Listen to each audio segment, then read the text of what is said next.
Ouverture de la 4e édition de la Semaine du consommateur de Côte d'Ivoire, une édition axée sur les soldes géolocalisés.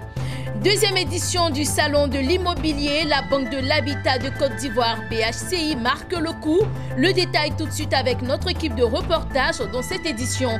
Et puis nous parlerons de formation, une première en Afrique francophone, lancement à Abidjan de Master 2 en diplomatie, protocole relations internationales.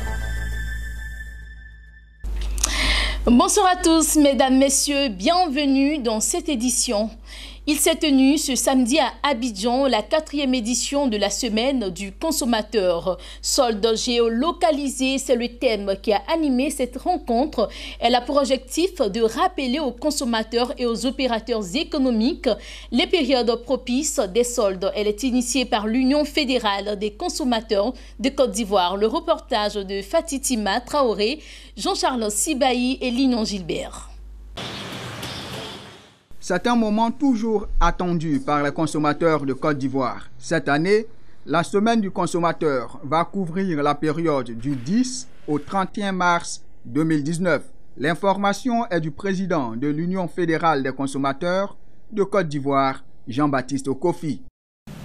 La Semaine du consommateur de Côte d'Ivoire, SCCI, qui est aujourd'hui à sa 4e édition, connaîtra son apothéose le 15 mars prochain au Palais de la Culture de Treichville avec la célébration de la Journée mondiale des droits du consommateur sous l'égide du ministère du Commerce, de l'Industrie et de la Promotion des PME.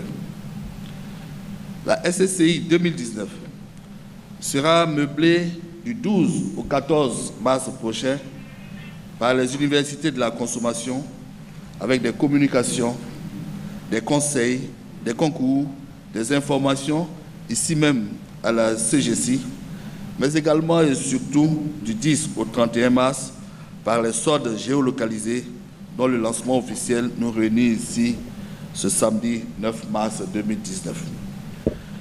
Avec la géolocalisation, plus besoin de parcourir de longues distances à la recherche de marchands et produits en solde.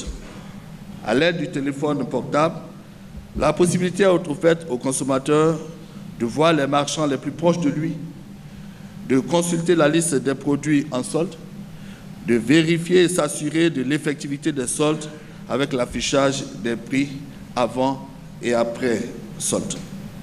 Sont concernés par les soldes 82 865 articles divers de 750 marques pour une remise totale de plus de 3 milliards de francs CFA consentis aux consommateurs. Afin de mieux bénéficier des remises de cette semaine du consommateur, le président de l'Union fédérale des consommateurs invite commerçants et clients à s'inscrire sur la plateforme numérique Toseka. La semaine du consommateur est présidée par le ministre en charge du commerce, Souleymane Diarasouba. Son représentant à cette cérémonie salue l'initiative.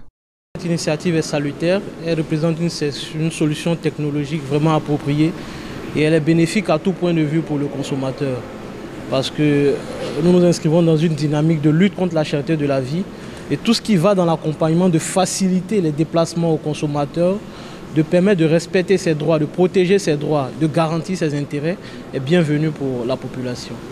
Depuis mars 2013, le gouvernement a décrété 2 périodes de solde général. L'Union fédérale des consommateurs de Côte d'Ivoire a décidé d'en faire la promotion. Son président Jean-Baptiste Okofi souhaite tout simplement de bonnes affaires aux commerçants et à leurs clients pendant cette période du consommateur qui se déroule du 10 au 31 mars. Ouvert à Abidjan du 9 au 10 mars, le Salon de l'immobilier de Côte d'Ivoire a été officiellement lancé. Le sponsor leader de cette 2e édition est la BHCI, la Banque de l'Habitat de Côte d'Ivoire. Cette institution financière entend mettre à la disposition des populations résidant en Côte d'Ivoire des logements garantis appréciables. On en sait plus avec Daniel Kodjo et Richard Akeki.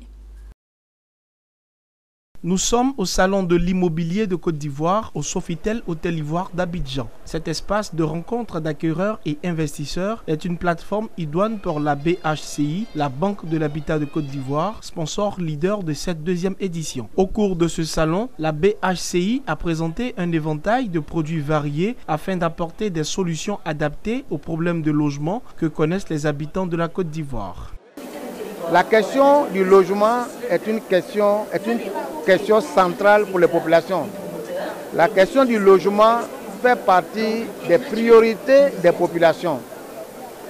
Alors, nous, en tant que spécialistes du financement immobilier, nous avons des solutions adaptées aux préoccupations des populations. C'est pour ça que nous disons que nous faisons du sur-mesure. Nous finançons les opérations dans un cadre de sécurité et ça, c'est très important. À ce rendez-vous des professionnels du secteur de l'immobilier, le personnel de la BHCI propose un dialogue avec les visiteurs. Un échange ayant pour vocation de répondre aux attentes des futurs acquéreurs et investisseurs. La Banque de l'Habitat de Côte d'Ivoire a répondu présent à la deuxième édition du Salon de l'immobilier. Cette institution financière a pour mission principale le financement de l'immobilier en Côte d'Ivoire et dans la zone UEMOA. Une première en Afrique francophone, le Centre africain de management et de perfectionnement des cadres CAMPC a procédé au lancement d'une formation de Master 2 en diplomatie, protocole et relations internationales. C'était lors de sa rentrée solennelle tenue à son siège à l'université Félix Houphouët-Boigny. Cette formation va se dérouler sur 10 mois avec 6 mois de préparation de mémoire. On en sait plus avec notre équipe de reportage. Plus besoin de se rendre en Europe pour une formation spécifique en diplomatie, protocole et relations internationales. Cette formation est dorénavant possible en Afrique francophone, précisément en Côte d'Ivoire, dans le Centre africain de management et de perfectionnement des cadres CAMPC. Une formation de haute importance qui performe les apprenants en matière de relations internationales, selon Joseph Codis, directeur général du centre. De plus en plus, le monde est demandeur de personnes en diplomatie, en protocole et en relations internationales. Nous le voyons partout, ceux qui font le protocole dans nos administrations, très souvent, n'ont pas la formation nécessaire ou n'ont pas les qualifications nécessaires. Et donc aujourd'hui, avec cette formation, c'est d'apporter toutes les compétences qu'il faut afin que ces personnes-là puissent exécuter correctement leurs tâches. La formation va se dérouler en présentiel et par téléenseignement pour les auditeurs qui résident en Côte d'Ivoire et hors du pays. Pour être éligible à cette formation du Master 2 professionnel diplomatie protocole du CAMPC, il faut justifier d'un niveau universitaire et d'une expérience professionnelle. La rentrée s'est tenue en présence d'éminents professeurs experts en la matière. Ce que nous avons à dire aux apprenants, c'est que quand on s'engage dans des cours de relations internationales, on n'est plus dans l'émotion. Parce que la marche du monde elle-même n'est pas fondée sur les émotions. Et je leur ai dit de retenir 2 choses. On va vers les autres pour changer une situation qui ne nous arrange pas. Ou bien pour renforcer et défendre une situation qui nous arrange. Dans ces conditions, il n'y a plus d'émotion. Je viens de Madagascar et je suis ici au CAMPC pour apprendre, pour participer à une formation qui s'intitule formation de longue durée, qui s'intitule diplomatie, protocole et relations internationales. Le CAMPC est une institution inter-État qui se veut un outil de formation pour les cadres et les leaders africains. Quelques 25 000 cadres africains en provenance d'entreprises et institutions ont été formés en 43 ans d'activité.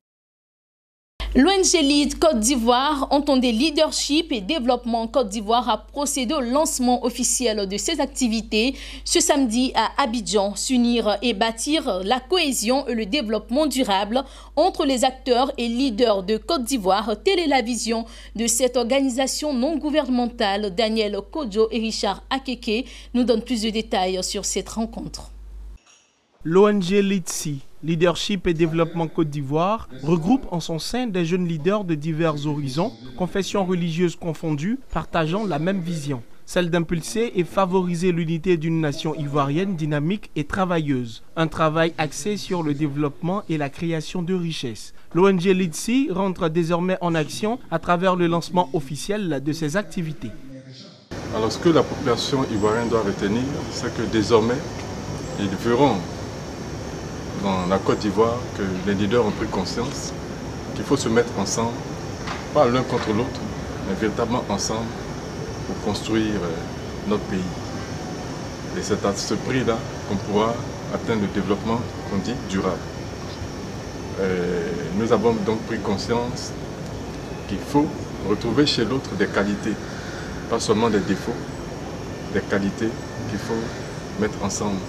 Alors nous allons créer la cohésion entre tous les leaders de Côte d'Ivoire. Quand on dit tous les leaders, c'est vraiment des personnes, des responsables d'associations, des responsables de structures, mais c'est aussi en marge de ça des personnes qui se déterminent, qui ont la capacité de savoir ce qui est bon et qui accompagnent tout bon projet.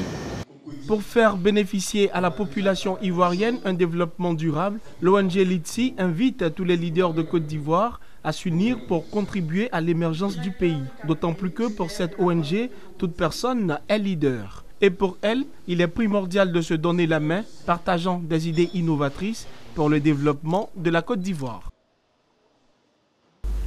C'était le 8 mars, la journée internationale de la femme, une journée qui a été célébrée partout dans le monde, mais également en Côte d'Ivoire. Rendons-nous donc à Boaké, une localité en quête de relance économique, où les femmes espèrent une formation et un financement pour apporter leur contribution au développement. Le thème choisi pour l'année 2019 est le numérique, une solution pour l'autonomisation de la femme, suivant cet élément de Thio Chang, commenté par Corona Sekongo. Bonne nouvelle pour les femmes du centre de la Côte d'Ivoire. 1,1 milliard en espèces et des dons en nature d'une valeur de 255 millions de francs CFA. Voici le cadeau de la première dame de Côte d'Ivoire, Dominique Ouattara, aux femmes de la région de Béké. Ce don a été fait lors de la Journée internationale de la femme. À cette occasion, c'est la ville de Boaké, deuxième ville ivoirienne, qui a abrité la cérémonie officielle. L'édition 2019 porte le thème suivant, le numérique, une solution pour l'autonomisation de la femme. Ce thème vise à orienter les efforts du gouvernement vers la promotion du numérique auprès de nos sœurs comme solution à la réduction des inégalités de genre dans tous les secteurs d'activité. Cette démarche devrait permettre à la majorité des femmes de Côte d'Ivoire de s'approprier cet outil en vue de parvenir rapidement à plus d'autonomie.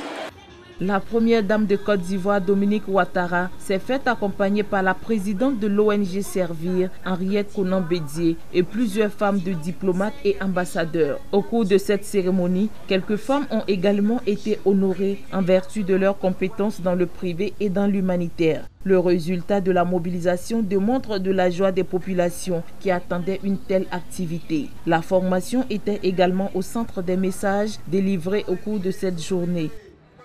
Et nous comptons à remercier la première dame de la Côte d'Ivoire parce qu'elle nous a donné des fonds faciles, ce qui fait que les femmes ont commencé à faire un commerce, des femmes qui n'étaient que des ménagères. Les femmes de Côte d'Ivoire et de Boaké se sont félicitées des progrès enregistrés dans la promotion de leurs droits, même si beaucoup reste à faire. Notre siège, c'est au marché de Gros, mais grâce à la maison digitale, on est venu, on nous a appelés, on est venu pour sortir un peu de l'ordinaire. Parce que au marché, on ne parle pas de téléphone, les trucs numériques. Tout ce qu'on fait, c'est ovale. Mais depuis qu'on a commencé avec la maison digitale, aujourd'hui, on arrive à écouler nos produits ailleurs. Actuellement, nous utilisons les outils rudimentaires. Donc, nous voulons avancer, donc nous demandons à ce qu'on nous mette des machines, des broyeuses, des tricycles, vraiment beaucoup de tricycles pour pouvoir nous aider à pouvoir livrer notre article, notre produit qui nourrit toute la population ivoirienne. Je veux indiquer que Boaké, c'est vraiment le centre de la Côte d'Ivoire. Boaké, c'est une ville que nous appelons bien, nous appelons la ville et la capitale du vivre ensemble. Bouaké, c'est le brassage des populations. Et Bouaké, ce sont également des milliers de femmes qui sont engagées pour la paix, engagées pour le développement. Je voudrais dire aux femmes de Côte d'Ivoire que nous avons à la tête de notre pays un président qui est le premier avocat des femmes, qui sait compter avec la femme et qui sait donc veiller au positionnement de la femme, qui sait veiller également donc au respect des droits de la femme. La cérémonie s'est achevée dans une atmosphère festive. Et voilà, c'est donc sur cette note que nous mettons fin à cette édition. Merci à vous pour votre attention. Restez sur Business 24 Africa, les programmes se poursuivent. À très bientôt.